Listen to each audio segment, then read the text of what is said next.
Hey girlies, hey gays, hey theys, and welcome back to the Live, Laugh, Love Lesbian podcast. Thank you all so much for tuning in. Honestly, I still get so overwhelmed by the love that you guys have shown me and the pod.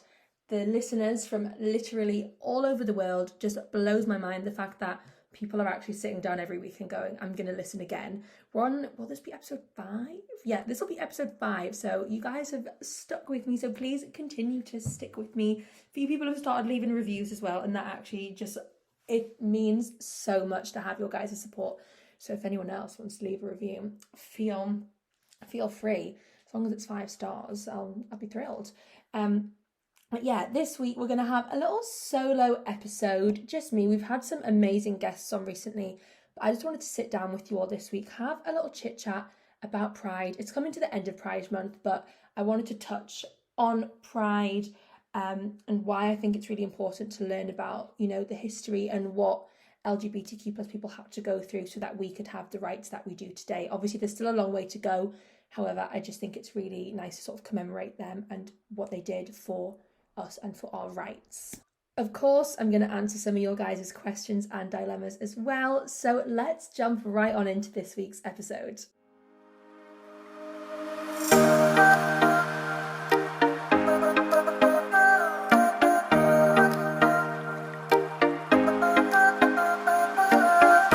So I've done a little Google and brought up just a little bit about Pride, some of the history. So let's read through it together. Pride is celebrated in the month of June, as that is the month when the Stonewall riots took place. The Stonewall riots were important protests that took place in 1969 in the US that challenged gay rights for a lot of people in America and around the world. Pride is a celebration of people coming together in love and friendship to show how far LGBTQ plus rights have come and how in some places there is still work to be done. So this is taken out the Q, this one, but it says LGBT plus stands for lesbian, gay, bisexual and transgender. And the plus is an inclusive symbol to mean and others in little abbreviation marks to include people of all identities. Pride Month is all about acceptance, equality and celebrating the work of LGBTQ plus people. Now they've put the Q in. Education in LGBTQ plus history and raising awareness of issues affecting the LGBTQ plus community. It also calls for people to remember how damaging homophobia was and still can be. Pride is all about being proud of who you are, no matter who you love. So, did you know? An American lady called Brenda Howard is known as the Mother of Pride after organising the very first Gay Pride March. And during Pride Month, there are usually colourful parades and concerts and marches. The suggestion to call the movement Pride came from L. Craig Schoonmaker, who in 2015 said, a lot of people were very repressed. My brain's not braining. A lot of people were repressed, they were conflicted internally and didn't know how to come out and be proud. That's how the movement was most useful because they thought, maybe I should be proud. Isn't that cute? It is crazy, isn't it? Like, that for something as simple as loving someone, people can have such an issue with it. It really is crazy. But yeah, that's quite nice, isn't it? Just to learn.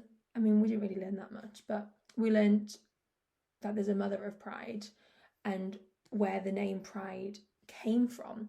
Is anyone going to any Prides this year? I don't know if I am because I'm going away. Is it next week? No, the week after. I'm going away on the 10th of July. Going to Florida. I can't wait. Going to Disney, going to Universal. It's going to be unreal. I will still try and get a podcast out. I'll try and pre-record one or maybe even try and interview someone whilst I'm out there. But if not, I'm very sorry. There'll be plenty more episodes coming your way. But yeah, I'm going on holiday. And what was the point of me saying that? Oh yeah, about Pride. So I don't think I'll make any because I think Newcastle Pride is in the time when I'm away. And then all the other Prides, they're not too far, I wouldn't say, but it's just tricky to get to around like mine and Taylor's work schedules. So it's a shame, but I have still been celebrating throughout the whole month of June and will continue to celebrate, myself and all my other fabulous queer friends. So I thought we'd do our queer icon of the week now, because I've still got my laptop open with all the Pride stuff that I searched, and then it said 12 people from 12 Pride activists you should know about. And I've seen this person come up multiple times throughout Pride Month, so I thought we would touch on them, and it is Marsha P. Johnson. So, Marsha P. Johnson was an African-American transgender rights activist whose work in the 1960s and 1970s had a huge impact on the LGBTQ+ community. At this time, being gay was classified as a mental illness in the United States. Isn't that crazy? Gay people were regularly threatened and beaten by police and were shunned by many in society. In June 1969, when Marsha was 23 years old, police raided a gay bar in New York called the Stonewall Inn. So that's obviously the Stonewall riots. It's come from the Stonewall Inn. Hello, Angus. Angus has come to join. The police forced over 200 people out of the bar, Angus, and onto the streets, and then used excessive violence against them.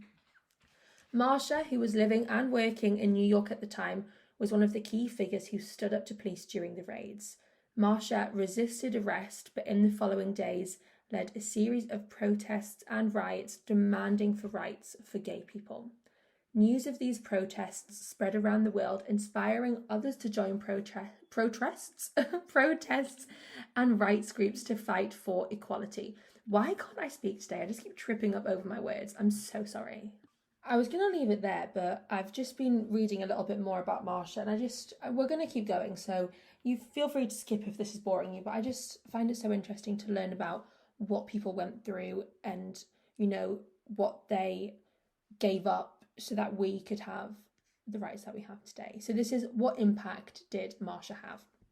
So it says, even though the Stonewall riots kickstarted this wave of support for the LGBTQ+ community, there was still a lot of discrimination against them. It was common for young gay and trans people to be kicked out of their homes by their parents. Marsha and a good friend, Sylvia Rivera,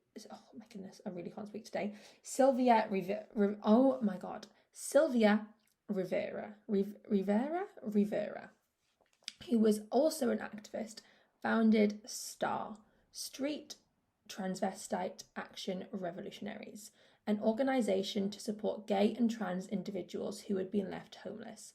Much of Marsha's life was dedicated to helping others, despite suffering severe mental health issues.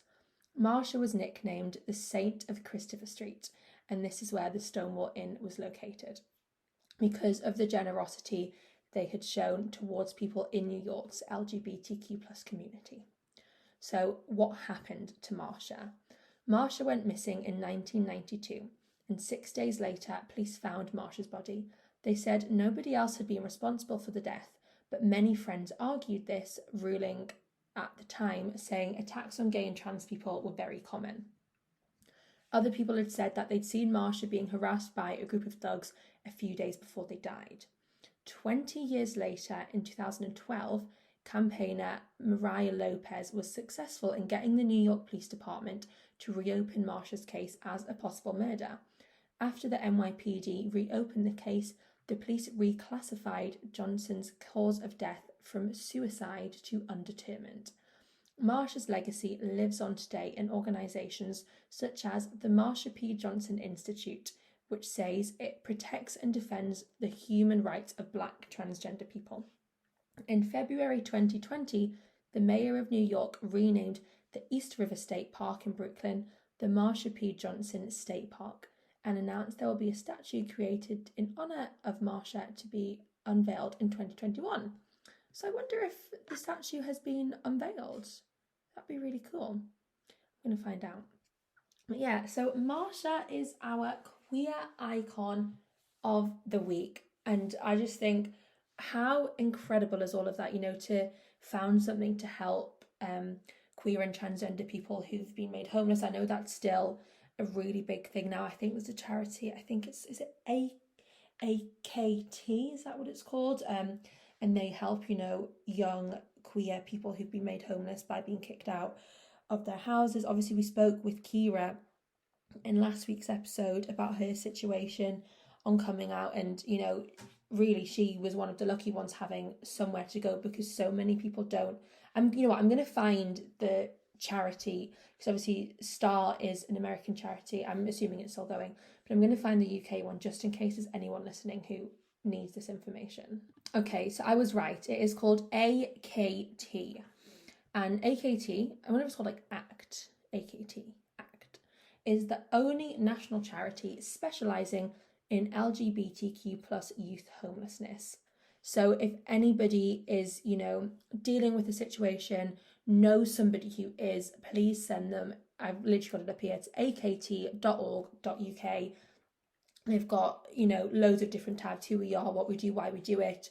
If you need support, you can make a referral, you can speak to someone. There's little drop downs for housing, mental health, finance, health.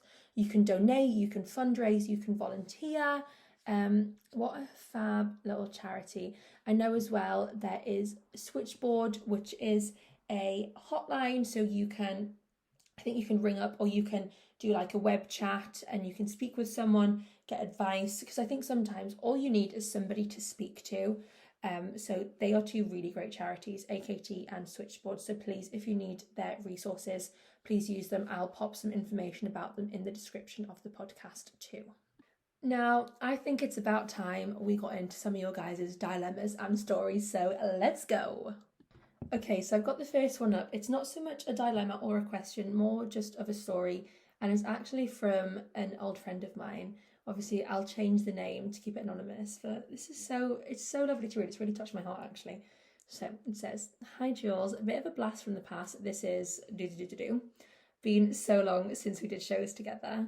It has. I used to do Amdram when I was younger. So this is a friend who I did Amdram with years ago. If you don't know what Amdram is, it's amateur dramatics, like local theatre groups.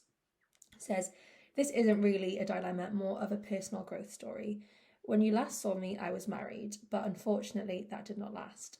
Since then, I've got more and more depressed until eventually I took the leap and publicly came out as bisexual after speaking with my family first. It was a very rough process, especially because for some it was a bit of a shock. I did lose people along the way, but I'm much happier in myself now. Just wanted to say how amazing it is to have seen your pageant and eco-friendly success. Thanks! And delighted you found your own true self and happiness with your partner. Much love." Like, how lovely is that?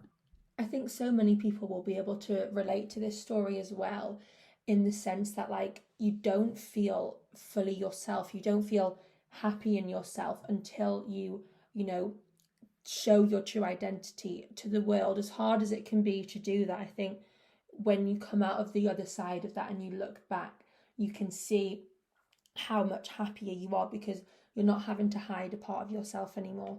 And obviously it's awful having to lose people along the way, but clearly them people are not meant to be in your life. I'm a true believer in everything happens for a reason, and I think these people truly aren't meant to be in your life. If they're not going to accept you for who you are, then you don't need that kind of negativity in your life. As hard as it can be to lose loved ones, family, close friends, if they can't accept you for who they are, then they weren't a true friend anyway, because they should be able to see past the fact that, like, it's, and honestly, I've said this before, I'll say it again, I'll say it multiple more times on this podcast. I just find it crazy that people can have an issue because you love someone. Like, it just baffles me that it is such a big deal to some people. But yeah, some people, they have that opinion, whatever, but we don't need them in our lives.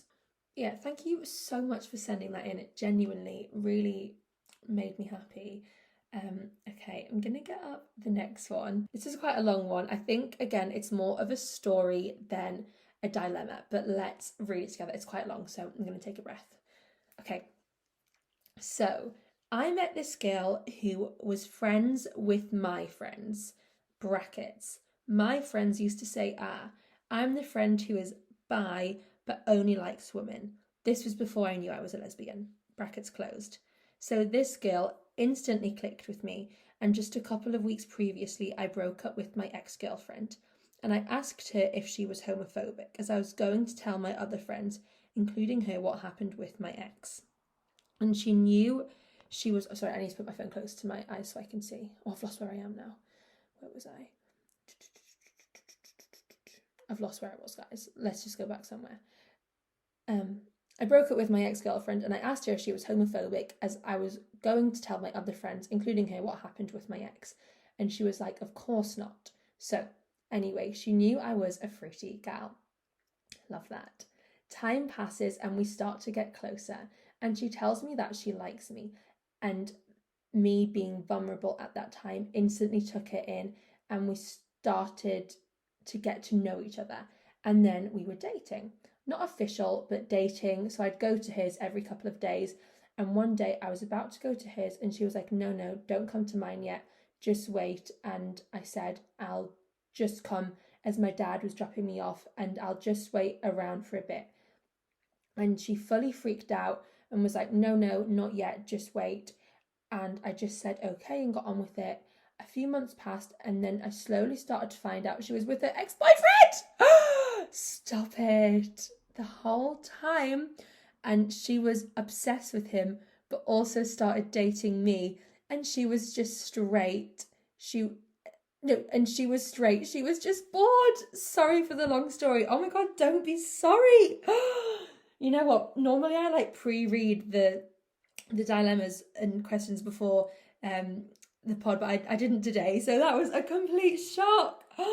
No. I feel like we need to do like a little recap. So basically, this girl met another girl who was friends of a friend's. Our girl, let's call you Ellie. So Ellie is already gay. Ellie's fruity. She's not long broke up with her ex-girlfriend. Then in comes, let's think of another name, Ellie and Sasha. Sasha's not gay, but they really click. Obviously, Ellie's a bit vulnerable. She's not long broken up with her ex. So they start hanging out. Obviously, they've been a bit vulnerable with each other. They started to get to know each other and started dating. So she said it was not official, but dating. So there's no, I don't know if they've been like out on dates. It just said like you'd go around to each other's houses. So I wonder, like, was there any like kissing involved and other things? So obviously when you've said I'm gonna come round and she was like no, don't come yet, it's because her ex-boyfriend was there and she didn't want you to like maybe see his car outside or see him in the house. That's crazy. So yeah, she was seeing her, so it was her ex-boyfriend the whole time. She was obsessed with him, dating me. She was straight but just bored. That is absolutely madness.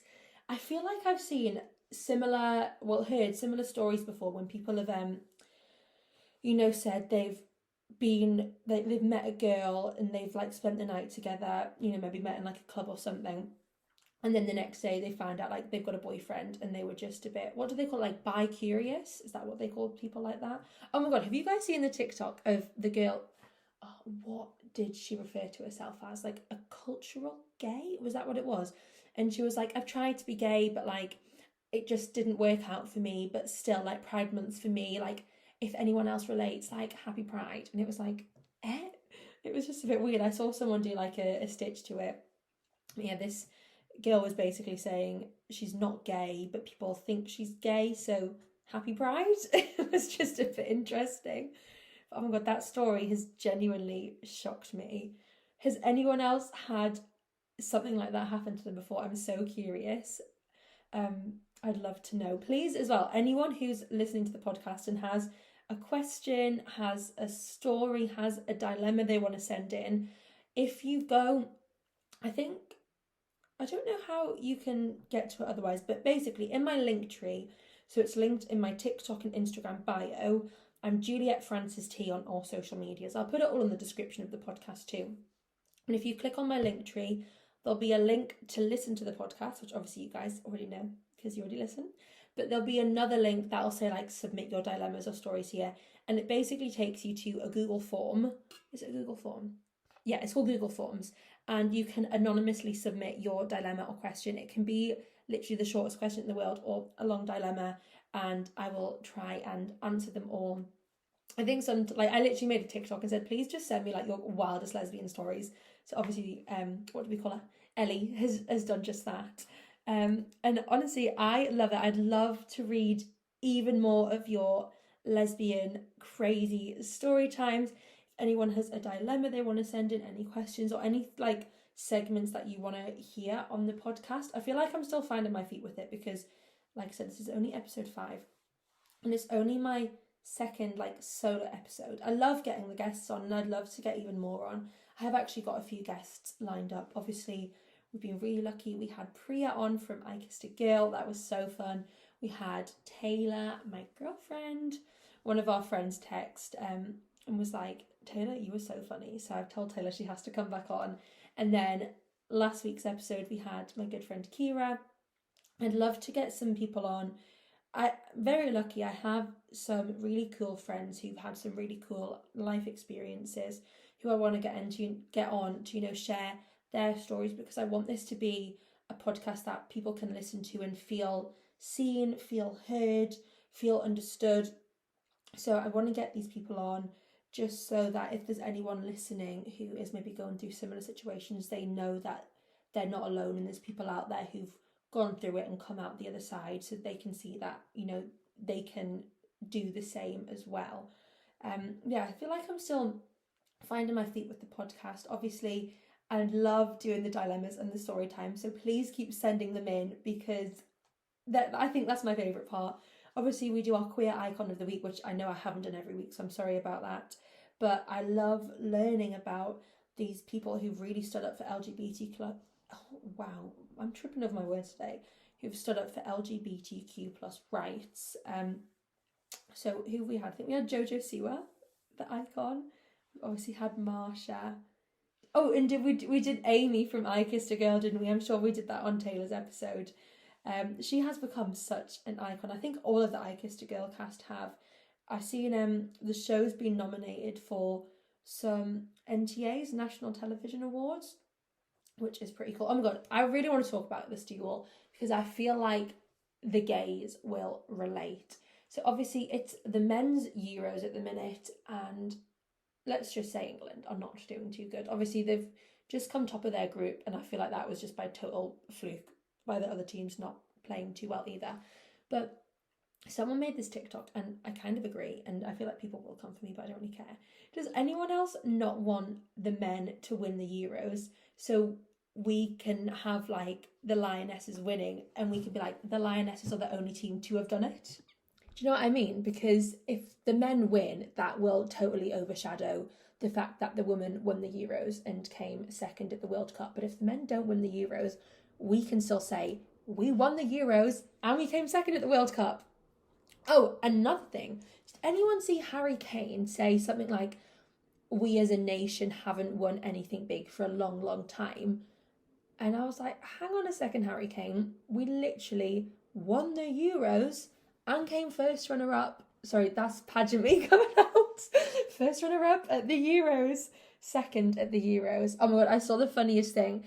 It was theatre terms put into football terms for the Euros. So it was like offside, upstaging, stage manager, referees. It was so funny. Oh, like understudies with substitutes. It was great. It really, really made me laugh. I made a TikTok when we went to see Arsenal play Chelsea at the Emirates. And I was like, come with me to the Arsenal and Chelsea show. And we were obviously chanting, and I was like, the show's even got audience participation. So if there's any other girlies or gays listening who are also a theatre gal, a theatre kid, and you are also gay, then you're in the right place. This is a question for you all. What is one show that you would love to see cast, how Company, they like gender swapped a lot of the cast? What is like a gender swap or like a couple in a show that you'd love to see be made gay? Mine is, I probably have a few, but tell me that a female JD and Veronica would not be sexy. Like, just tell me that it wouldn't be sexy, because it would. Female JD and Heather. Veronica. That's what I mean to say. Like, I just think that would work so well. I feel like because JD has this quite like mysterious vibe, you could really like, I think it could be like a very easily done swap, but I feel like the queer community would go crazy. Um, Obviously we have Janice in Mean Girls, and in the movie they referenced it, didn't they? Because obviously there's the bit where it, like when Regina speaks about it, but I feel like they referenced it, like Janice actually spoke about it a bit more. I might be making that up now, but I feel like I would love for them, like obviously because the musical's just come to London, I would love for them to actually like make a point of Janice being gay, because she dresses queer, like it's being acknowledged. So I feel like they need to like, just address the elephant in the room, and she like goes to prom with one of the girls from the school, something like that. I just feel like that would be cool. But yeah, please let me know your like gender swap queer couples that you would love to see in a theatre show. I'm trying to think if I have any more. I feel like my main one would definitely be JD, making JD even like a non-binary character. I feel like that could be easily done as well. I think me and Kira touched on this when we did Shrek at college. We like gender swapped a lot of the cast, so I played like the big bad wolf, and that was fun. But yeah, tell me your favorite or like your most wanted, most requested queer gender swaps in a musical. I'm excited to hear. Anyway, guys, I am going to wrap up this week's episode here. Thank you all so much for listening. Don't forget to send in your dilemmas, your questions, your stories. I'd love to read them out. More juicy ones like today's story as well, please, because that was genuinely, it shook me, and I want more. I need more gossip. I need more. So please send them in. And stay tuned for more episodes coming soon. Like I said, I'll try and get some out whilst I'm away on holiday. But if not, just know there will be more episodes coming. Thank you all so much again for the love, for listening, for the shares, for the likes, for the downloads, for the reviews. It genuinely means the world. And I'll speak to you all really soon. Bye!